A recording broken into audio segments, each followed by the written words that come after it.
Eu queria te convidar a abrir a sua Bíblia no livro de Neemias, capítulo 4, tá bom?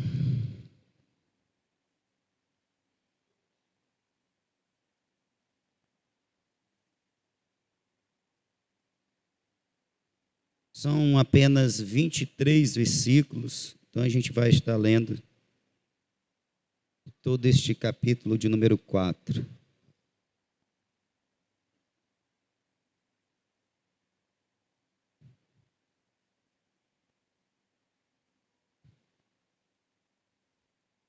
Amém? Quando Sambalate ouviu que reedificávamos o muro, ardeu em ira e se indignou muito, e escarneceu dos judeus. Disse na presença de seus irmãos e do exército de Samaria: que fazem estes fracos judeus? Permita-se lhes a isto? Sacrificarão? Acabarão a obra num só dia? Vivificarão os montões de pó, as pedras que foram queimadas? Tobias, o amonita, que estava ao seu lado, disse: ainda que reedifiquem, vindo uma raposa, derrubará o seu muro de pedra. Ouve, ó nosso Deus, pois somos desprezados.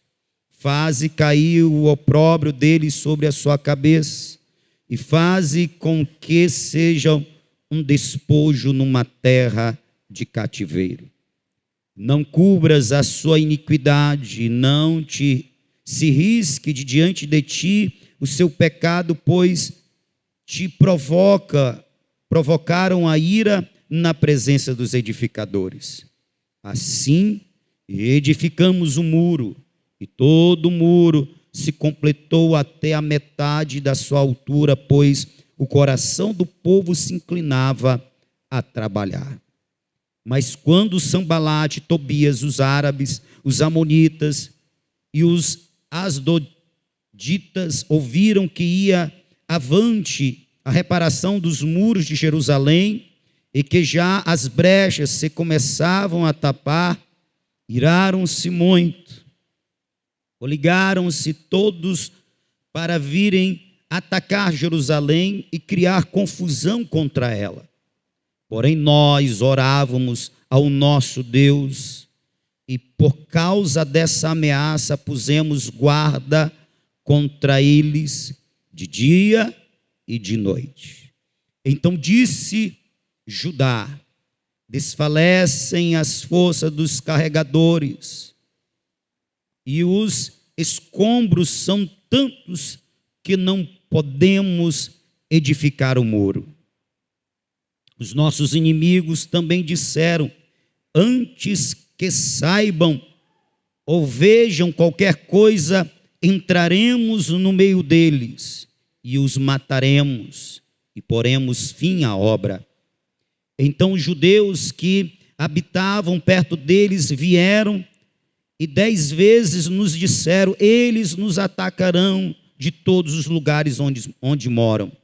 Pelo que pus guardas por detrás dos pontos mais baixos do muro, nos lugares descobertos, dispus o povo segundo as suas famílias, com as suas espadas, com as suas lanças e com os seus arcos.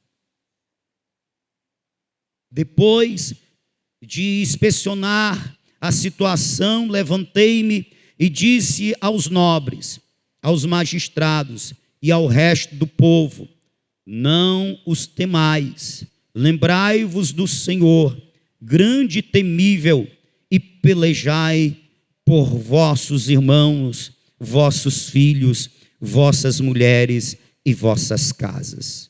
Ouvindo os nossos inimigos que estávamos informados e que Deus tinha frustrado os desígnios deles, voltamos todos ao muro, cada um à sua obra.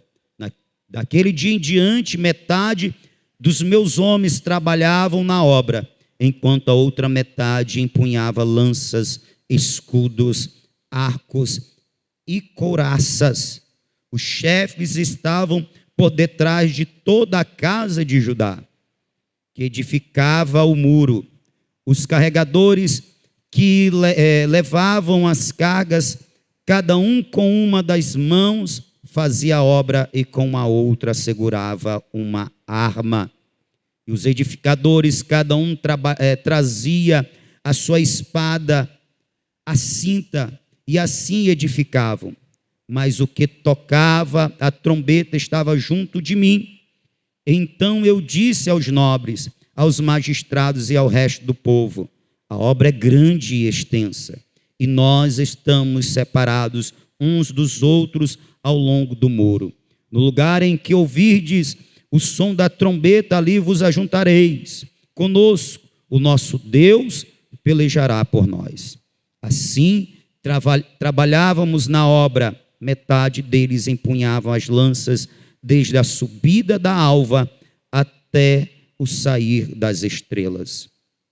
Também nesse tempo, eu disse ao povo: cada um com o seu ajudante fique em Jerusalém, para que de noite nos sirvam de guarda e de dia trabalhem. Nem eu, nem meus irmãos, nem meus homens, nem os guardas que me seguiam, largávamos as nossas vestes. Cada um levava as suas armas, mesmo quando ia às águas. E você diz amém. Eu li um capítulo da Bíblia hoje. Maravilha, glória a Deus, aleluia.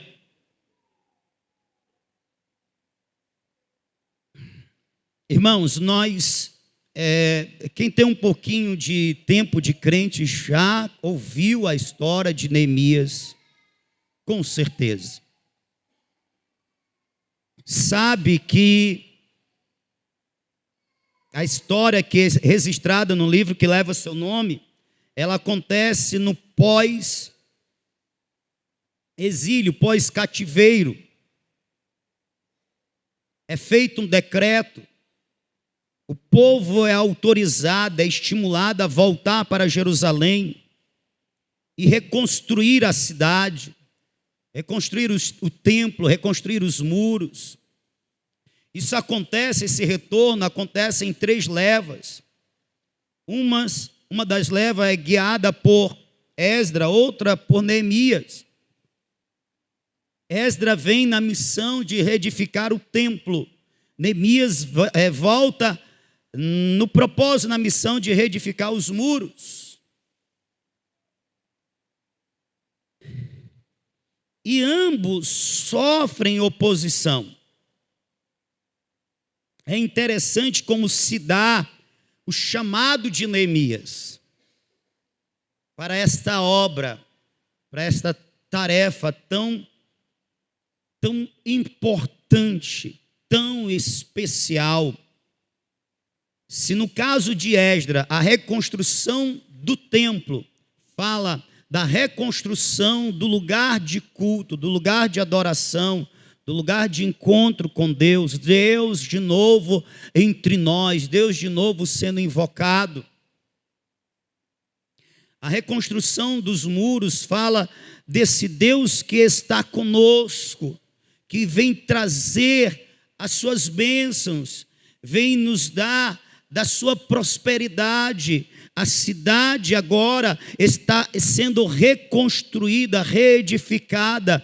A cidade que estava abandonada, que estava em vergonha, agora está num processo de restauração. O lugar que estava desolado e também vulnerável, agora está se fortalecendo, está ficando de novo seguro. A nossa relação com Deus está sendo manifesta. O resultado dessa relação, dessa comunhão com Deus, os muros, a proteção da cidade, a nossa proteção está sendo restaurada, porque Deus está de novo conosco. Falar de reconstrução de muros é falar deste Deus que agora está entre o povo e que traz ao povo segurança, abrigo, proteção. Deus é do seu povo o castelo forte, o porto seguro, o rochedo alto, a cidade inexpugnável. E aí, o chamado de Neemias é interessante. Por quê? Porque nós não vemos Deus chegando e falando diretamente com Neemias, como, por exemplo, Deus fez com Moisés.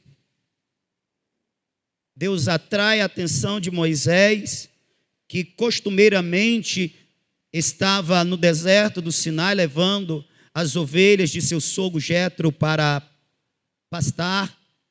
E Deus chama a atenção dele de forma que um arbusto queima, entra em combustão, mas não se consome, não é consumido pelo fogo. Moisés, eu vou ver essa grande maravilha. Porque a sarça queima, mas não é consumida. Deus chama a atenção dele e fala com ele: Moisés, Moisés, tira a sandália dos pés, porque o lugar em que você pisa é terra santa. Tenha reverência, Moisés, à minha presença. Quem és tu? Eu sou o Deus de Abraão, de Isaque e de Jacó, de Israel.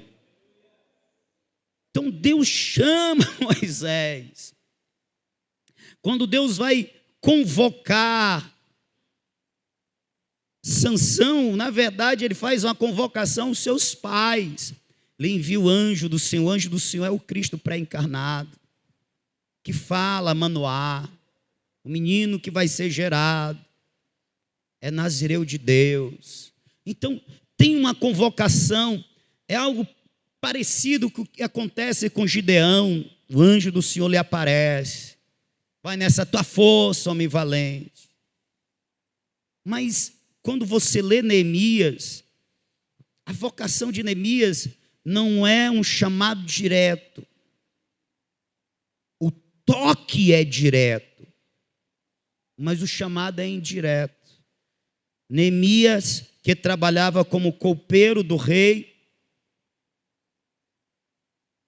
fica sabendo que seus irmãos estiveram em Jerusalém e estão de volta à capital do império. E ele pergunta como é que está Jerusalém. E o que ele sabe é desanimador, é frustrante, é decepcionante.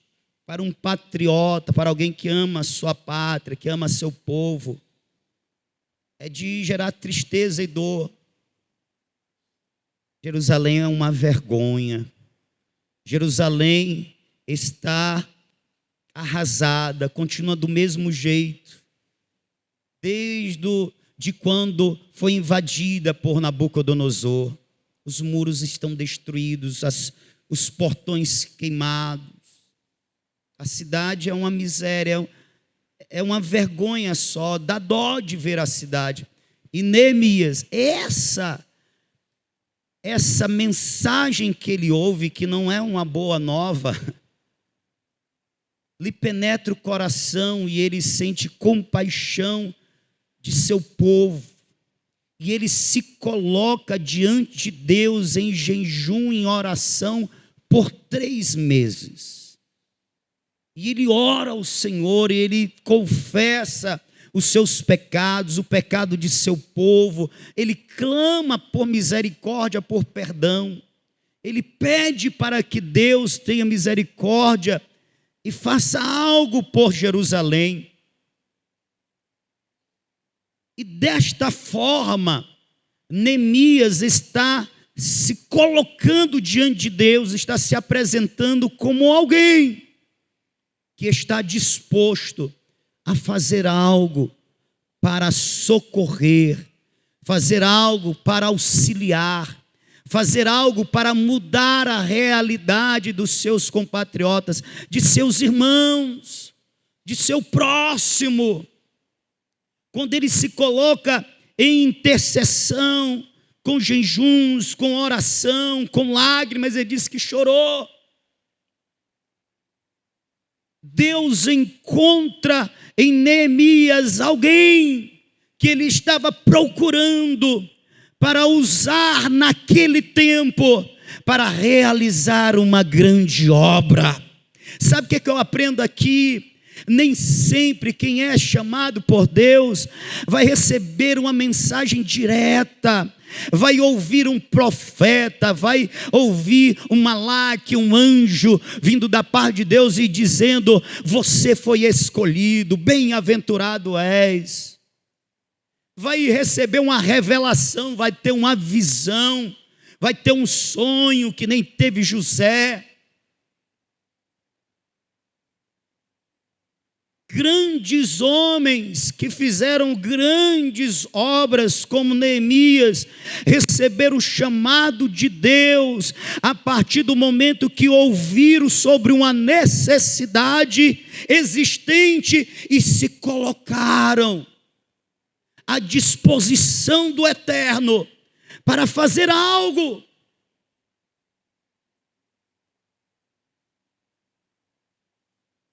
E Deus tem esse jeito de trabalhar, esse jeito de fazer. Tem várias formas de Deus se comunicar, de Deus tocar, de Deus convocar. Uma delas é essa. Ele faz com que uma necessidade nos chegue ao ouvido e desça aos nossos corações, para que nós possamos reagir a essa necessidade, nos colocando à disposição de Deus. Eis-me aqui. É o eis-me aqui do Isaías. Deus não disse: Isaías, eu estou te chamando. Se bem que Isaías já era profeta, mas ele, ao ouvir de Deus: a quem enviarei, quem há de ir por nós, ele prontamente diz: eis-me aqui. Tem gente que fica esperando algo sobrenatural, algo do tipo uma revelação, uma visão, um ouvir a voz de Deus como o som de fortes trovões ou de muitas águas. Mas nesta noite Deus está falando com você. Deus está dizendo: eu tenho te chamado várias vezes, você é que não tem entendido a minha voz, é você que não conhece o jeito que eu falo, porque tu ainda me conhece muito pouco. Eu estou te apresentando a necessidade, ela está posta diante dos teus olhos, e eu estou esperando de você um eis-me aqui. Eu estou esperando o teu coração contrito, quebrantado diante de mim, intercedendo, orando, pagando preço com jejuns, para que eu possa fazer algo através da tua vida aos que estão carentes e necessitados. Oh, eu espero ouvir de Deus. Não está lendo a Bíblia, crente. Se você estivesse lendo a Bíblia, você ia ouvir Jesus dizendo: ide, fazei discípulos de todas as nações, ensinando-os a guardar todas as coisas que eu vos tenho ordenado. Você já tem uma mensagem, você já tem uma ordem divina.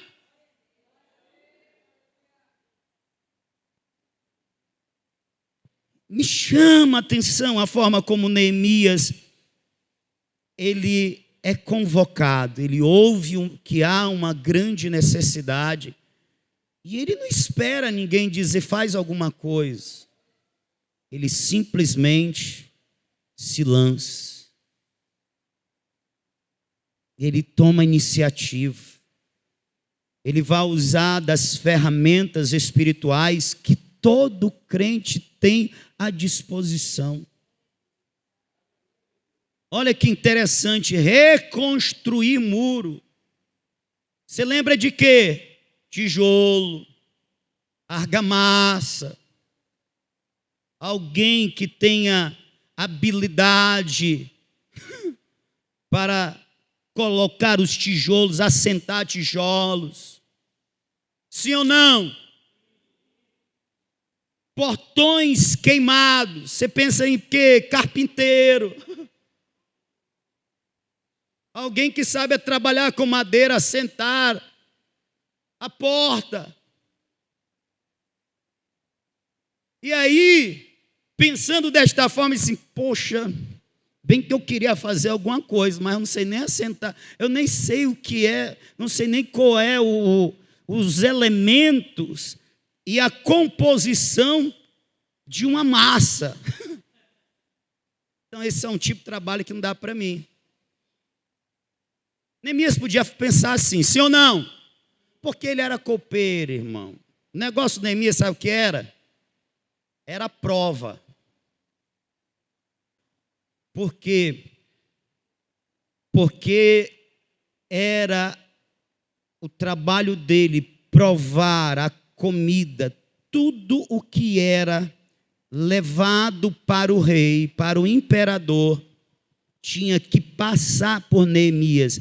Neemias era aquele carinha que tinha que provar, porque caso houvesse algum tipo de veneno na comida, quem morria era Neemias. Entendeu? Cuidado com a vida do rei. Agora, pensa bem, o rei não comia qualquer coisa, irmão. Para rei é manjar. Então, era um trabalho perigoso? Era verdade, porque tramas contra quem está no poder existe, não é de hoje. Era arriscado? Era. Mas, meu irmão, Neemias só comia do bom e do melhor. Foi feito um banquete para o rei. Quem é que chegava primeiro para chegar e... Era o Neemias, irmão. E Neemias não comia ovo não, que nem a gente come.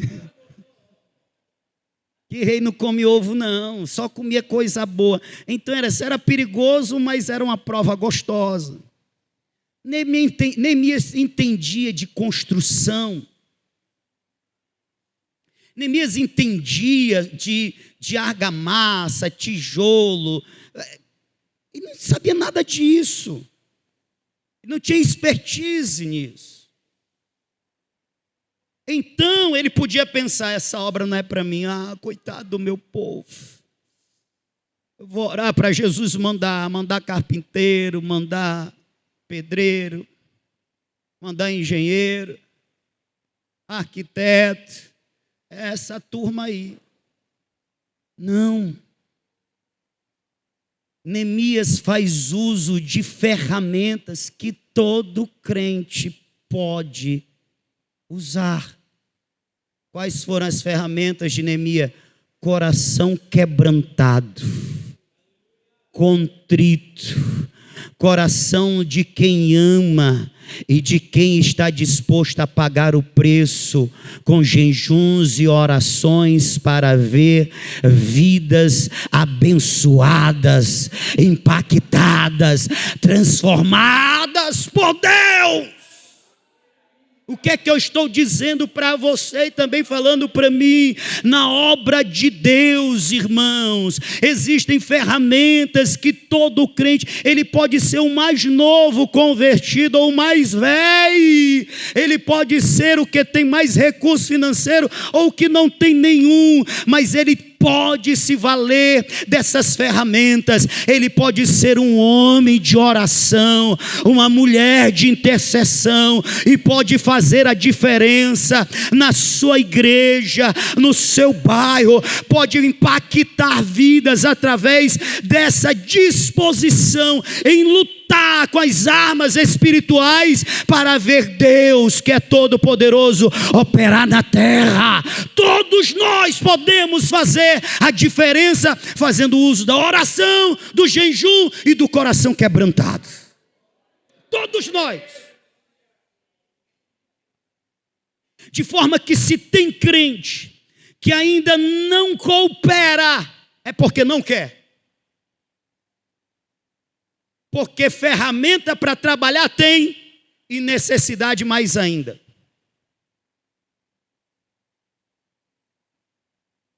Mateus, acho que é o 8, é o 9. Lá no finalzinho, Jesus diz assim: a seara é grande, poucos são os ceifeiros. A necessidade é grande. O que está faltando é trabalhador. E nem adianta dizer que, mas tem coisas que não dá para me fazer. Tudo você consegue fazer com jejum e oração. Eu não sei pregar. Vá ler a Bíblia, vá orar, peça sabedoria. Tiago disse que Deus dá sem impedimento a quem lhe pede. Aí você vai orar, você vai estudar a Bíblia, você vai pedir a Deus. Mas enquanto você não dá, você não recebe, você jejuma, você ora para Deus usar o teu pastor. Senhor, usa o pastor nesta noite. Oh Senhor, o jejum de hoje é para o Senhor pegar ele e usar ele poderosamente, e a palavra entrar como espada nos corações e produzir mudanças. Você pode ser um intercessor do meu ministério. Olha que lindo. Hã?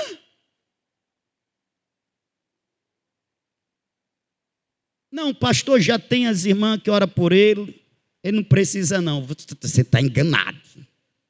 Precise muito. Mas hoje eu vou jejuar pelo ministério de louvor. Vou orar. Eu vou fazer uma vigília de 12 até as 2. O Senhor usar os meninos, os bichinhos são meio cru. Estou brincando, esses meninos são crentes, são abençoados. O Senhor usar eles, e quando eles tocarem, cantarem, a unção vem a fluir, e vai ser tão bom que eu vou desfrutar também. Ô irmão, só não faz uma grande obra quem não quer.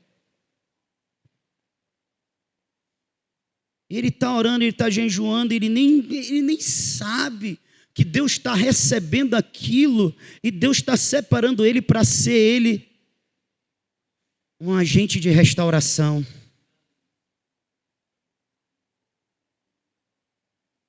Para construir um muro tem que saber lidar com o tijolo, com a argamassa, tem que ter dinheiro,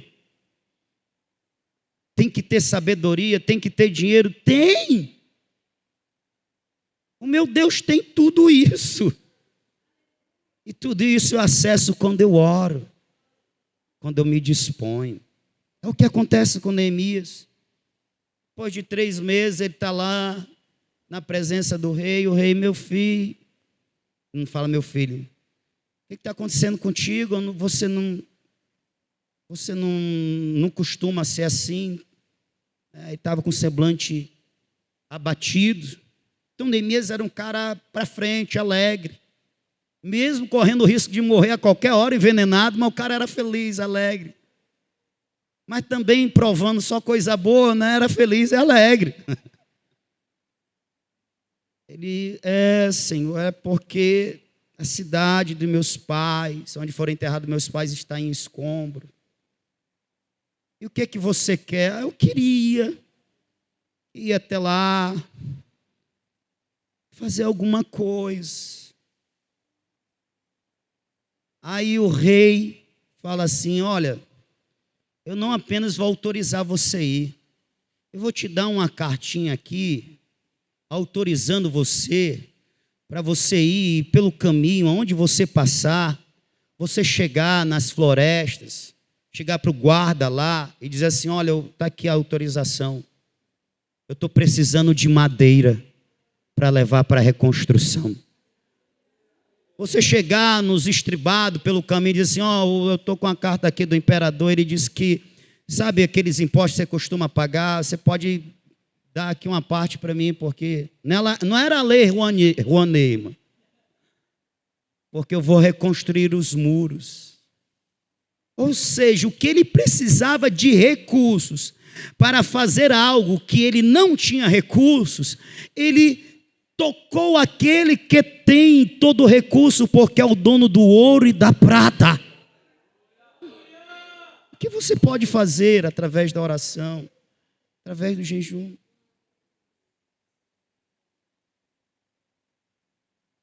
um ponto interessante. Ele chega, dá aquela volta e tal, aí depois ele convoca os anciões, ele fala os seus planos. Eu vim para reconstruir os muros. Irmão, há um mover de Deus tocando os corações. Capítulo 2 ao capítulo 3 vai dizer que se reúne o povo e todos se dispõem. Tem uma parcela, os nobres, alguns nobres não querem participar. Não me misturo com essa gentalha. Mas o restante do povo. E aí quando você lê, ele se organiza e diz assim, a família tal vai ficar do ponto tal até o ponto Y. E aí você vê pessoas ricas, os seus filhos, as patricinhas, os mauricinhos, tinha os pobres que não tinham nada, mas tinha também os ricos, todos se juntam para fazer o quê? Reconstruir muro. E aí tinha os ourives, os perfumistas, aquela turma que trabalha com barro, como é a turma do barro? Os artesãos, pessoas de profissões que não tinham nada a ver com reconstrução de muro, com colocar portas no lugar. Mas essas pessoas se dispõem, porque elas olham para Neemias e dizem, o que você é? Um copeiro. Você vai fazer? Eu vou. Ah, então também vou. Sabe, não teve esse negócio assim, mas eu só sei trabalhar com perfume. O meu trabalho é delicado, as minhas mãos são delicadas. Eu sou perfumista. Não dá para carregar tijolo, carregar massa. Não teve esse tipo de desculpa, não teve isso não foi impedimento. As pessoas que não estavam acostumadas com o trabalho pesado, como os filhos dos nobres, se dispuseram também. Por quê? Porque havia uma necessidade. A necessidade era de pegar tijolo, carregar massa, levar para longe os escombros. A necessidade era de reconstrução, era de pegar no pesado. Homens e mulheres, jovens, adultos, anciões, pessoas de variadas classes sociais e de profissões, todas reunidas, unidas, num só propósito, de quê? Reconstruir.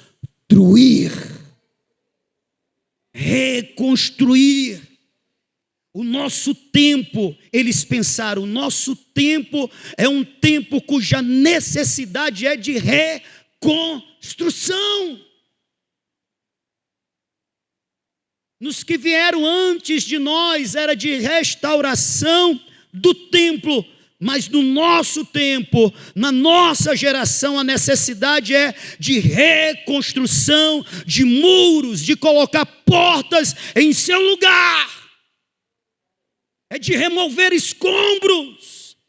E no lugar do que está caído, destruído, fazer edificações que vão permanecer. O que é que o Senhor está querendo dizer com isso, pastor? Nós precisamos fazer uma leitura do nosso tempo, perceber a necessidade do nosso tempo e com isso entender o que Deus espera de nós para o tempo em que vivemos, para o agora. O nosso Deus conta conosco para realizar uma obra. E qual é essa obra? Nós vamos conhecer olhando ao nosso redor, percebendo qual é a necessidade do nosso tempo e disponibilizando os nossos corações.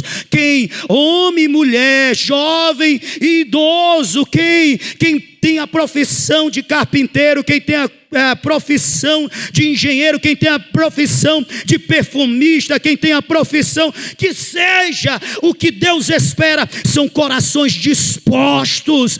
O conhecimento Ele está disposto a nos dar, os recursos Ele está disposto a nos dar. Ele quer saber se existem corações que querem ser usados por Ele, para o nosso tempo. Qual a necessidade do nosso tempo?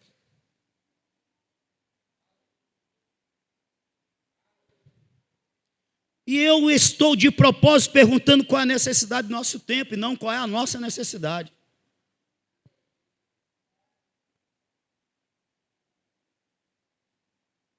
Porque nós temos que abandonar o evangelho, esse evangelho egoísta, onde quem está no centro é o homem, não Deus. E porque está no centro o homem, o que vale é a realização da vontade deste homem, desta mulher. É um evangelho que empurra os crentes para serem egoístas.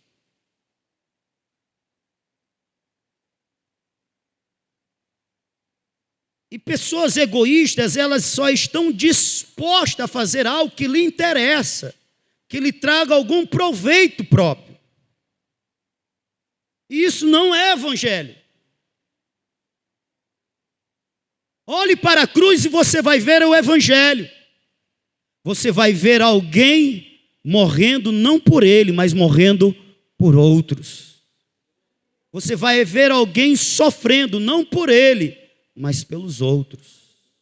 Você vai ver alguém doando a sua vida, não por ele, mas por outros. Quem se dispõe a trabalhar? O evangelista, o pastor, o menino do ministério de louvor, as irmãs da intercessão. Na obra de Deus, quem tem que estar disposto a trabalhar são todos. Todos os salvos. Quem é salvo, ele quer trabalhar para o Senhor. Ele não quer saber qual é o trabalho, ele quer trabalhar. Ele não fica escolhendo o trabalho.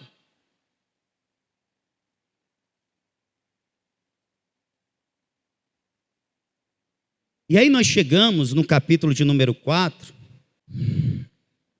e nós vemos um povo, lembrando, tinha perfumista, tinha artesão, tinha carpinteiro sim também, tinha agricultor, tinha pessoas que não tinham nada a ver com aquele tipo de trabalho, mas que estão dispostas a fazer conforme há uma necessidade. Já está com um tempo que eu venho falando isso, principalmente para os meninos que eu tenho liderado mais de perto. Irmãos, o servo de Deus, aquele que trabalha para o reino, é alguém que está disposto a fazer não o que ele quer, mas o que há necessidade de fazer. Eu quero cantar, sim, não tem vaga para cantar. E o que tem vaga? Tem vaga para varrer. Eu vou varrer. Eu quero pregar. Aonde? Na igreja. O pastor não me dá a oportunidade. Mas não tem vaga, não tem necessidade aqui, o pastor dá conta. Agora, tem uns púlpitos ali fora, irmão. Tem uns púlpitos ali na praça, tem uns púlpitos ali na esquina, tem uns púlpitos na tua vizinhança. Por que tu não ocupa esses púlpitos aí e prega, já que você quer pregar? Existe essa necessidade. E o servo, ele faz e faz de bom grado. Porque ele é servo, ele está para servir. Qual é a necessidade? Qual é o trabalho de hoje, meu Senhor? Quem está entendendo, diga amém. Aí nós temos, é lógico, né? Se é obra de Deus, tem oposição. o capeta logo toca o coração de um tal de Tobias e Sambalate. E esses homens são usados pelo capeta para tentar de qualquer forma impedir aquela obra de ser feita. Eles usam algumas estratégias, porque o diabo, ele sabe como desmotivar alguém. Primeira estratégia que ele usa é para descredibilizar o trabalho que está sendo feito. Irmão, vou ser bem sincero, eu não sei como é que ficou esse muro, não. Você ficou muito alinhado. Eu sei que a obra foi feita. E por que eu não sei se ficou muito alinhado esse negócio? Porque tinha perfumista, irmão. Tinha lá pessoas que não sabiam o que era assentar tijolo. E eu acho que foi por isso que uma primeira estratégia que usaram foi o seguinte: rapaz, Sambalate, Tobias, a galera ali do contra. Mesmo que eles terminem essa obra, se passa uma raposa, a raposa, aquele animalzinho bem levezinho, mais magrinho, mais pequenininho, do que um cachorro normal. Se uma raposa passar por cima do muro, e olha que o muro daquela época, irmão, era tipo assim, ó. Eram as pedronas gigantes, né? E o muro era feito, eles tinham a espessura, não era só a altura, era a espessura, não é que nem o murinho de hoje que é 10 centímetros de espessura, não. Era 1 metro, 2. Lembra da muralha de Jericó? Tinha casas construídas em cima do muro. Era espesso, largo. E aí eles olharam para a obra e disseram assim: rapaz, eu estou vendo aí que o negócio está sendo feito, mas mesmo que termine, se uma raposa passar por cima, o muro cai. Rapaz, você já não é um cara especialista naquilo. Aí passa as pessoas, né, como diz o cearense, colocando caatinga, irmã. Ih, meu irmão, tá torto. Vixe, como tá feio. Rapaz, isso vai cair. Rapaz, desestimula. Pô, ficou meio assim, mas não, bora fazer, bora continuar. E aí ele foi usando de estratégia, e depois colocou o medo. Nós vamos invadir, vamos destruir, vamos matar, vamos passar o facão geral. A gente lenda a mensagem, lenda que hoje assim, tal, terminaram. Mas já pensou você naquele tempo lá? E você sendo ameaçado, só porque você está trabalhando na obra do Senhor, alguém ia passar o facão em você? Rapaz, pensa no povo corajoso, irmão. Porque eu lembro, nem é da Sabiaguaba, eu lembro aqui, que a gente foi fazer um culto ali, na entrada lá da casa lá, que dá acesso à casa da irmã Alexandrina. E estava aquele negócio, vamos matar. Só que os caras queriam matar a turma lá da laia deles. E os carinhas estavam lá por perto, onde os irmãos estavam arrumando o culto, preparando para o culto. Aí os caras chegaram metendo bala. Eu não estava na hora, eu estava me arrumando para vir. Antônio Carlos, alguém correu?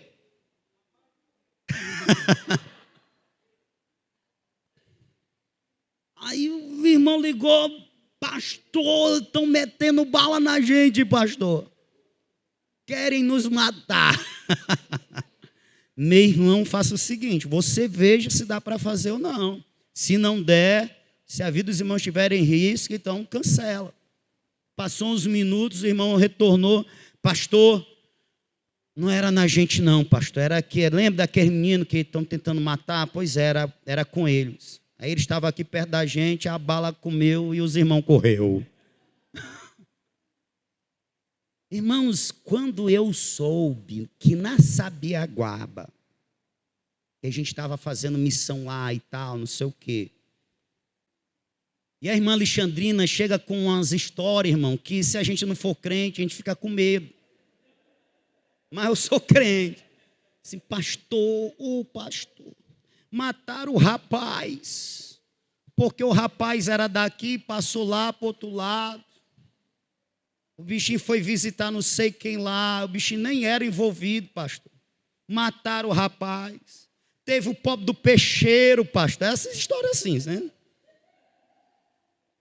É o peixeiro daqui, mas conhecidíssimo. Mas ele estava lá, passando lá para o outro lado, aí cercaram o peixeiro, iam matar o peixeiro.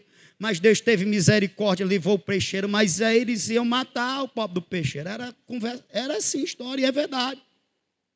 Teve um tempo que eles estavam matando mesmo cidadão, só porque era do outro bairro, do outro grupo.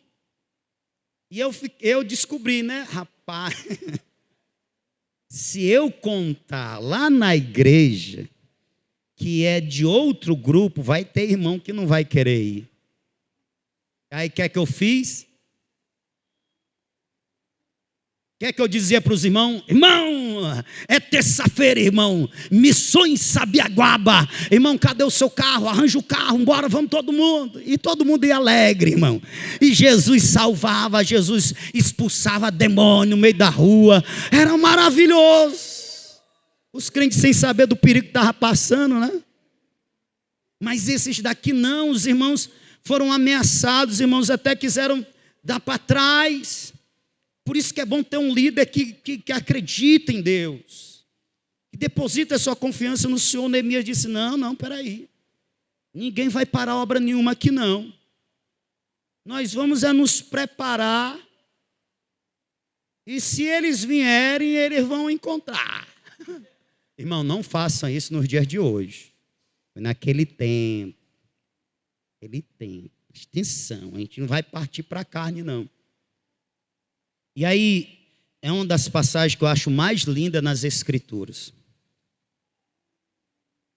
Que é, aqueles que estavam trabalhando, eles já estavam trabalhando, tipo assim, rapaz, não é o que eu sei fazer, mas eu vou aprender, porque Deus está precisando de mim para esta obra, para esta necessidade. Então, eu vou aprender e eu vou fazer para Deus o melhor. Amém? Recebe aí, crente. Aleluia. Eu tô caminhando para o fim. E aí esses crentes que já estão, sabe, trabalhando ali, não é o ofício deles, era um trabalho exaustivo, cansativo. A pressão era grande, perseguição. Ao invés deles pararem, sabe o que eles fizeram? Eles aumentaram as horas de trabalho. E fizeram um revezamento que eu disse, meu Deus, esse povo é crente. Eu tenho que aprender com esse povo. Qual foi o revezamento? Uma parte vai trabalhar na reconstrução, outra parte vai ficar na guarda. Quem está na reconstrução é tijolo, é pedra, é barro, é cimento, é areia. Quem está na guarda é espada. Nós confiamos em vocês. A nossa vida depende da coragem de vocês, da disposição de vocês. E aí, tinha uma parte do povo que ficava na guarda. E tinha algum ali que era do exército. Não tinha exército, irmão. Eram os crentes. Era o cidadão que estava ali para fazer a obra de Deus. Existe uma ameaça, existe um perigo. Nós não vamos recuar, nós vamos ficar para lutar. Nós vamos ficar para defender os nossos irmãos. Nós vamos ficar para que a obra continue sendo realizada. E se precisar, nós vamos dar a nossa vida. Mas a obra de Deus vai ser feita, vai ser concluída. Deus está precisando de corações assim.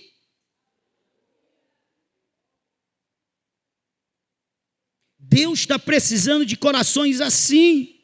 E chegou um momento que era tipo o seguinte: numa mão era a colher de pedreiro, na outra mão era a espada. Trabalhando. Estamos aqui, viu? Se vier parar a obra do Senhor, vai ter que passar por cima de nós, porque nós somos tanto aqueles que reconstroem, como aqueles que protegem, que guardam. Nós estamos dispostos a trabalhar e até a dar a nossa vida pela causa do nosso Deus. Você está disposto a dar a tua vida pela causa do teu Deus? A Bíblia diz que eles iniciavam quando nascia o sol, por volta de umas 5 horas da manhã, e eles paravam quando o sol se punha, quando surgiam as estrelas, umas 6 horas da noite. Vou repetir: jovens, anciões, ricos e pobres, carpinteiros, mas também artesãos. O povo de Deus trabalhando para que a obra de Deus fosse realizada. A necessidade pedia uma colher numa mão e uma espada na outra. Então, conforme é a necessidade, nós nos dispomos. A necessidade pedia que se iniciasse às 5 da manhã e terminasse às 6 da noite. Então, nós trabalharemos conforme a necessidade. A necessidade não era para fazer perfume, era para construir muro, carregar pedras, areia. Então, nós vamos carregar pedras, nós vamos carregar areia, nós vamos fazer a obra do Senhor conforme a necessidade. Terminar o muro. Quem passava, olha assim: caraca, como assim? Já terminaram? Isso é obra para anos.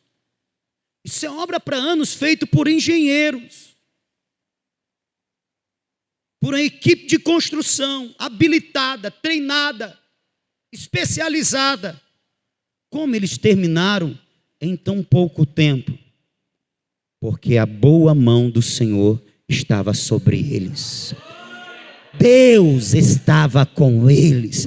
Deus está com o seu povo, quando o seu povo está com ele. A bênção do Senhor está com o seu povo, quando o seu povo está disposto a fazer conforme a sua vontade. Deus está disposto a fazer o que o homem não pode fazer, quando o homem está disposto por Deus a fazer o que ele pode fazer. Sabe qual é o mais bonito da história?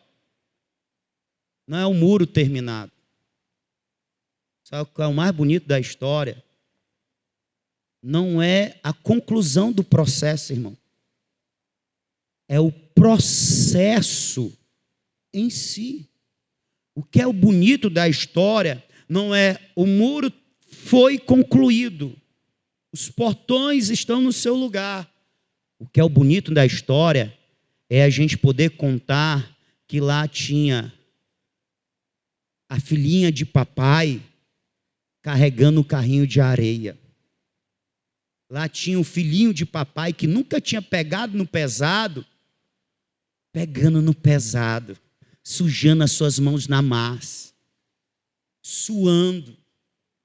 Sabe o que é o bonito da história? É poder contar que alguém que estava acostumado a trabalhar com frascos de perfume, agora está com a pele queimada do sol, desgastado, porque estava fazendo um trabalho que ele não sabia fazer, mas ele se dispôs a aprender para poder servir ao Senhor.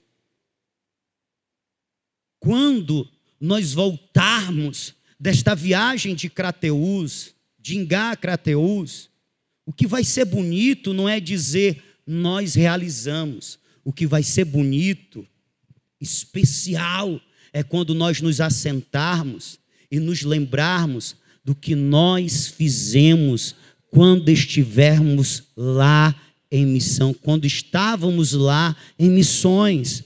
Como evangelizamos, como a vida reagiu àquela mensagem, a vida que se converteu, a vida que foi curada. O bonito é contar o processo, não é a conclusão dele. A conclusão todo mundo vê, mas o processo só tem o que contar quem participa dele, irmão.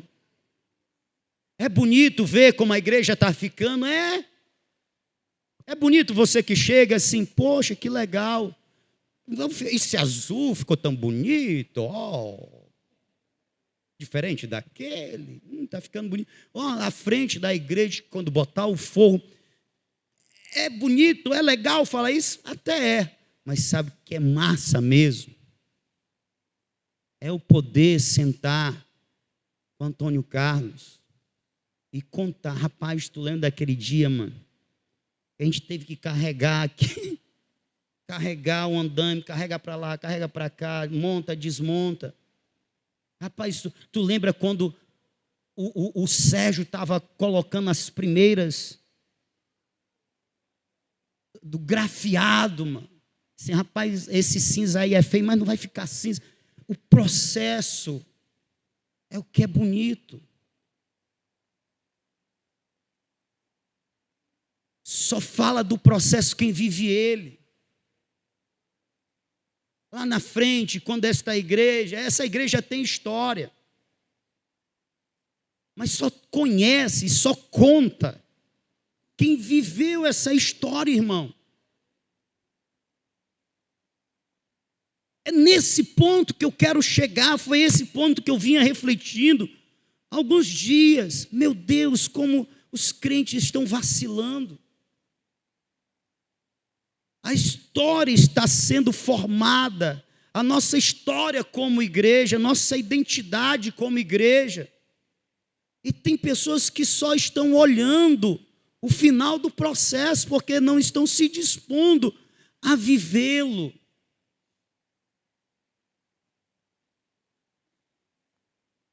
Nós devemos entender o que Deus está dispondo para nós. Nós devemos viver isso. Porque quando a gente adentrar as mansões celestiais, e a gente for contar histórias para nos alegrar, nós vamos contar histórias do que vivemos. Porque não vai ter graça eu contar da história que eu vivi sozinho. O massa é a gente se alegrar junto da história que vivemos juntos para a glória dele. Rapaz, tu lembra daquela campanha que a gente fez, irmão? Tu lembra que uma das primeiras campanhas que nós fizemos na Manancial não foi por dinheiro, não foi da casa própria. Sabe o que é que foi, irmã Aureni? Foi para que irmãos, como a Aureni, que tinha dificuldade de se libertar do cigarro, fosse liberta e ela pudesse participar do batismo nas águas. A Aureni, ela foi tão impactada, irmão, que quando ela soube que nós iríamos começar a campanha, ela decidiu abandonar o cigarro.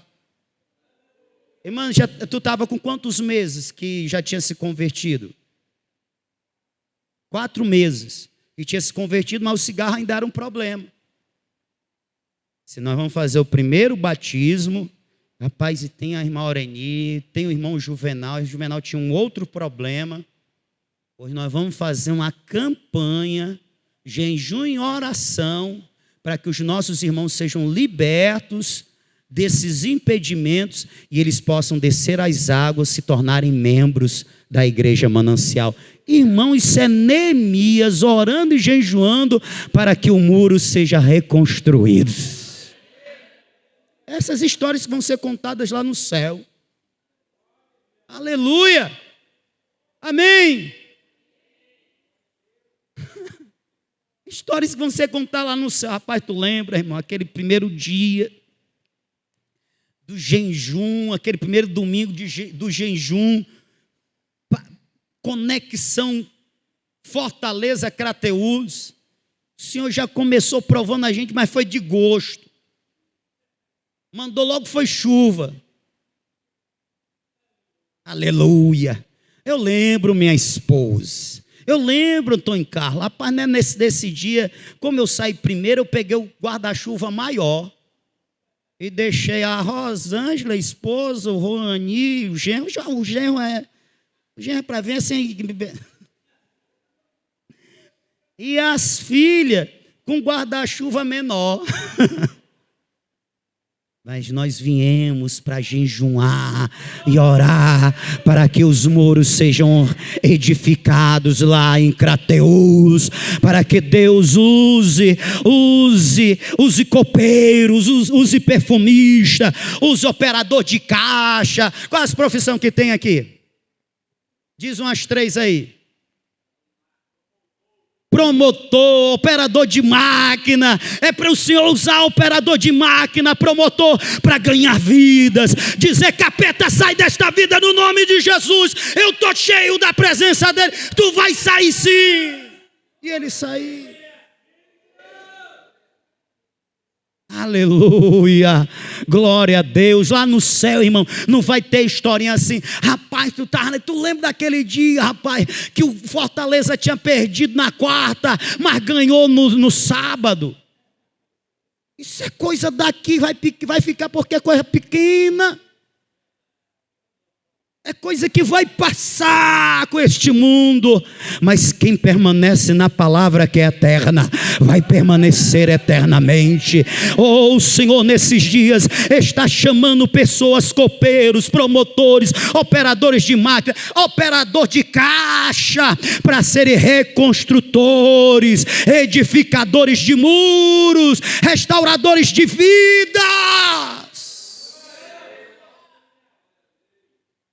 Amém. Oh, aleluia. Não queira ficar olhando o fim do processo. Faça parte dele.